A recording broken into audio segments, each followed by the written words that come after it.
আজকে আমরা শিখব মাইক্রোসফট এক্সেলে কিভাবে ইজি অ্যান্ড এফিশিয়েন্ট ওয়েতে আমরা ন্যাভিগেট বা মুভ করতে পারি। এক্সেলে বেশিরভাগ সময় আমাদের কাজ করতে হয় বড় বড় ডেটা সেটস নিয়ে, যেখানে থাকে হাজার হাজার রোজ বা কলামস। হেন্স এফিশিয়েন্টলি ন্যাভিগেট করতে পারা হচ্ছে এক্সেলের দক্ষতার একটা বড় ইন্ডিকেটর বা প্রমাণ।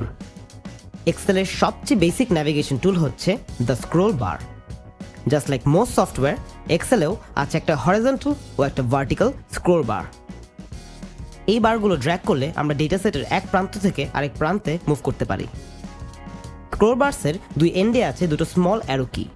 এই অ্যারোগুলো ব্যবহার করে আমরা স্মলার মুভমেন্টস মেক করতে পারি বা ছোট ছোট মুভমেন্ট করতে পারি। To be more precise, arrow কিগুলো দিয়ে আমরা এক্স্যাক্টলি একটা করে রো উপরে বা একটা করে রো নিচে ন্যাভিগেট করতে পারি। তবে স্ক্রোল বার বা স্ক্রোল বারের অ্যারো কি ইউজ করাটা আসলে একটু ইনএফিশিয়েন্ট।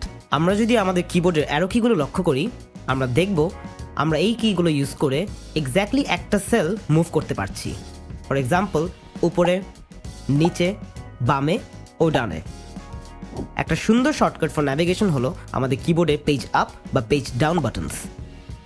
এই বাটনসগুলো দিয়ে আমরা এক্স্যাক্টলি আমাদের সামনে যতটুকু পেজ ভিজিবল ততটুকু স্কিপ করে নিচে বা উপরে যেতে পারি। ফর এক্সাম্পল, একেবারে নিচের রোতে আমরা দেখতে পাচ্ছি যে রো নাম্বারটা হলো 560।